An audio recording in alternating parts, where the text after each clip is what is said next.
What's going on, guys? Welcome back to Comic Culture. My name is Nick. We are doing another late night review of the books we picked up on April 14th, 2021. So I was just able to finish all the books from this week. So let's get into it. Have a late night review session. Why not?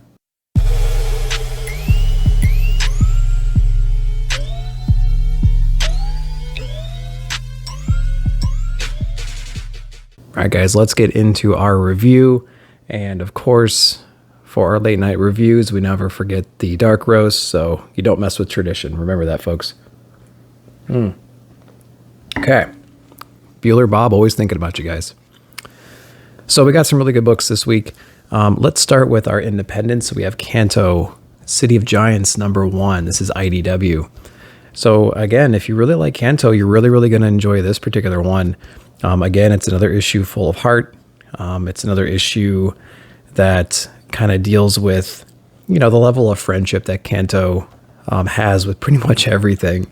So this picks up after our volume 2. So if you're reading that one, it seems like it picks right up after that. He's got some familiar friends with him. He goes and visits some folks that he's seen before in the City of Giants. And he comes to their aid, and they've kind of been banished, and he has a plan to kind of get them back into the city, kind of, be not so much of a disgrace as they are right now. Being a giant has a couple of prerequisites. One of them being you must be very, very, very big. If you're not very big, then you are no longer a giant in this society. So he's helping out some old friends that we met along the way in past issues. He's teaming up with the witch right here to take on a foe to earn the freedom of these friendly giants that he met a while ago. So Kanto's been a really, really fun ride. Again, it's full of heart. It's like I get like this never-ending story or Lord of the Rings vibe from this book. But again, it's really, really full of heart. The art's really, really good. It's not a difficult read. It's just something super fast and super fun to get into. So if you're not reading Kanto, jump on it. And they all feed off of each other. So if you've read volume 1 or volume 2, volume 3 picks right up where volume 2 left off. So I really recommend it. Pick it up in trades. There's still time. Pick it up for sure. All right. Next we have Homesick Pilots #5, Dan Waters. So I think I said this on issue #4. I felt like I missed an issue. I feel like I didn't read 3 for some reason. And then I realized that I think it's just the writing style. I think the writing style makes me feel like every time I pick up a new issue, I feel like it's picking right up in the middle of a scene. And it's kind of jarring, and it's probably not the case. But I really think that this particular book, Homesick Pilots, would do better as a trade read than single issue reads. I feel like maybe you would pick up the flow from issue to issue a little bit faster, and it might not feel as jarring. So if you're considering Homesick Pilots or you're a trade person, I think you're going to have a better time with the trade. With that being said, there's lots of story progression in this particular issue. The art is really, really good. There's some really good battles. We kind of have a this is my final form kind of a play here in this issue. Again, if you're into like big monster battles, I think you're going to have fun with this one. It's not very confusing at all. And the end really sets up the next arc. So this book appears to be the end of the first arc. And there's some pretty cool last pages that set up the second story. So Homesick Pilots, I believe this is the end of the first arc, or it sure feels that way. And I think it would really benefit as a trade read versus a single issue read, although I've had a lot of fun with the single issues so far. Okay, what do we got? All right, we have a couple DC books here. We will start with the Joker #2 from James Tynion IV. So Joker is an amazing, amazing series right now. It deals with Jim Gordon, Commissioner Gordon. So if you're looking for a book that centers on Joker, this isn't it, although the Joker obviously plays a major role. This is from Jim Gordon's perspective. There's a lot of Joker scenes as well.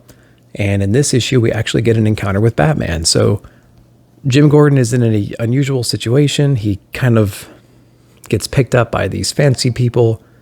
They give him a proposal. They can make him rich if he performs this one act. and he has to contemplate whether or not he wants to go through this or not. And there's some pretty good reasons for him to act out this request from these folks. But he's thinking it through. Batman's involved, Oracle's involved, and we're just waiting to see what Jim will do. But, you know, from an art perspective, I'd say it's really, really good. And I'm not sure who actually does the art in this particular book. Looks like March does the art in this one. I really enjoyed it. The backstory, I'm not sure if it's done by the same person, but the art in the main book here is actually really, really good. I enjoyed a lot. So we have the Joker. He's kind of exiled right now. He's out in hiding. He wipes everybody out in Arkham. There's going to be a lot of retaliation from all this kind of stuff. And so he's kind of set up shop out of country, knowing that people are going to come get him. And he's kind of like laying down this trap. So, and Jim might be one of them. So we'll see what happens to Commissioner Gordon. We'll see if Batman can kind of intervene in time. And we'll see if he actually goes through with it. There's also a lot of big reveals in this particular book. So we learn who kind of hired Jim Gordon. We've learned of some experiments going on with some certain characters. And yeah, I know I'm being very vague, but I don't want to spoil anything because there's a lot of things in here I did not see coming. So Joker number 2, really, really, really good. All right, we only got a few books left. Sticking with the DC theme.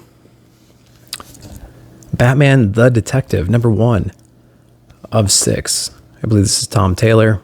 Yeah, so I'm not a big Detective Comics reader. I'll touch base once in a while on Detective Comics, so didn't quite know how Batman the Detective was going to go, but I actually really, really enjoyed this read.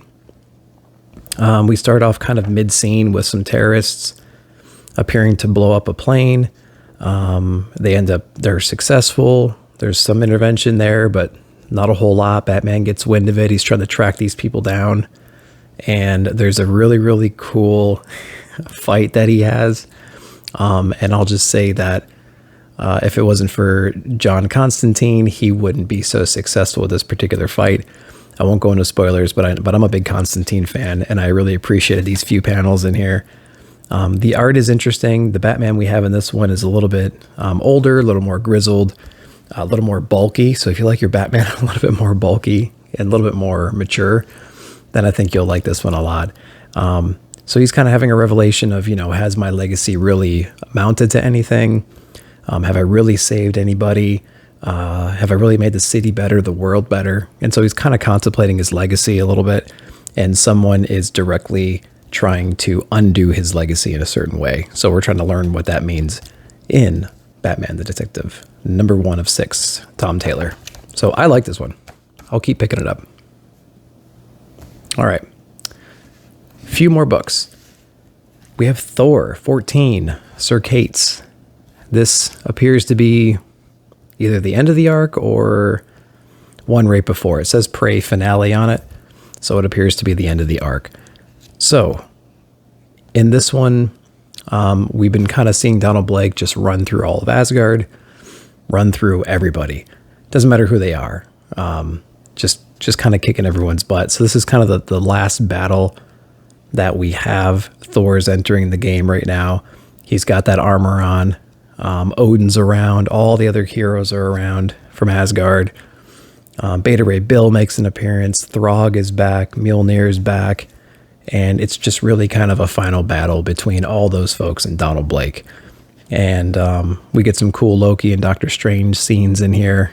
And then it ends in a way that I did not expect at all.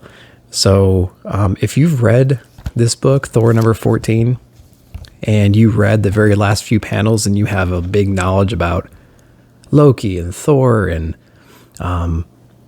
you know a lot about those characters, let me know in the comments, because I may have some questions for you about how this particular book ends and if there's any kind of significance to that. So the last few panels kind of confused me just a little bit, because I didn't know if this is all just brand new things, brand new stuff or not. So let me know if you've read this. Let me know if you're a big Thor junkie, and then maybe I'll try to touch base with you and figure out what those last few panels actually meant. Okay, we are on to Spider-Man, Spider's Shadow, Chip Zdarsky, number 1. That little what if icon up there. Now, I didn't really notice that until a few days ago. I think Robbie on Pop Culture Philosophers pointed that out. Didn't think it was going to be a what if. All right, so the first thing I'll say about this book is that it's not a challenging book by any means. It is a what if. It does take place in the past. Obviously, it's not in continuity. It's more about the black suit symbiote on Spider-Man, how it can alter your mood. So if you don't really know a whole lot about Spider-Man or the black suit, but you watch the movies, it kind of can add a little bit of an evil flair to your personality and make you more aggressive and make you a little bit more short with people, like we saw in the Tobey Maguire movies. And so I kind of liked that. The art in the very beginning, I did not like. And I'll show you here a panel just because it's non-spoilery. I mean, obviously he's going to be wearing some kind of a black suit, but if you can, I don't know if you can actually see that or not, but the art itself is a little bit cartoonish, not very detailed. And at first I didn't like it, but then as the story progressed, I noticed that it kind of felt okay. And then when it got to the end, the last few panels where all of a sudden the coloring was just kind of different. The mood was different. I think the level of detail increased. And I don't know if that was on purpose or not, but I just felt like there was a big difference between the first couple pages and the last couple pages. So I don't know what that means, but I did like the story. As a what if, I did like the story. Lots of cliffhangers, lots of progression of his anger. We got a Fantastic Four appearance. So it was interesting for sure. And I believe it's only a 6-issue run, or it's a limited series. Maybe it's even shorter. So I would recommend picking it up. I'm wondering if the art will get better or stay more consistent as we go. But I definitely had a good time reading it. It was a pretty quick read. But I enjoyed it. I'm not sure if it was as good as I was hoping, but it's pretty cool as a what if, and it takes place back in time. So, all right, last book. We have Daredevil, number 29, Chip Zdarsky. So I know in my poll, I didn't quite know if I was all the way up to date with this one, and it turns out I was. So I'm really, really lucky. First off, the art is great in all these books, all these Daredevil books. I don't know if it's Chicharretto or no, that's not even close. The artist is incredible. And I'm not even going to try to pronounce that name again. So the art is really, really good. The beginning story was a little bit confusing. I may have to go back and read that. I'm not sure if we have that fake Daredevil running around still, or if that was a flashback. I got a little bit confused when it came to that. We have some reoccurring villains that we may have thought were gone.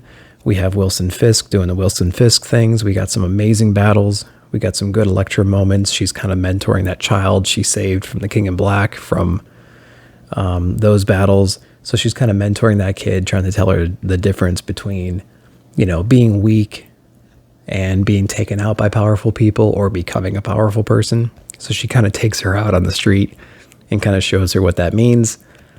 So it was really, really good. Yeah, we got some really, really cool fight scenes in the prison. And again, just the art and the detail. It's so nice. It's so gritty. It's so raw. It makes you feel like you're there. It's so detailed. And we got one heck of a cliffhanger at the very end. So I'm really anxious to see what issue 30 brings. I don't know how he's going to escape the odds there, or what he's going to do to get out of that battle. And then Elektra seems to be doing just fine running the streets without him. So yeah, we'll see what happens in Daredevil 30 when it comes out. But yeah, guys, that's my late night reviews. Let me know what you think down below. Did you read any of these books? What was your favorite book of all these? If you read Thor, and you're kind of a Thor guru and the lore and the history of Thor, let me know. Because I might have to hit you up on Instagram if you're on there, and we'll talk about the last couple pages. Yeah, let me know in the comments below. While you're down there, like and subscribe, hit the thumbs up, leave me comments, all that good stuff. And we will see you on another video. Thanks again.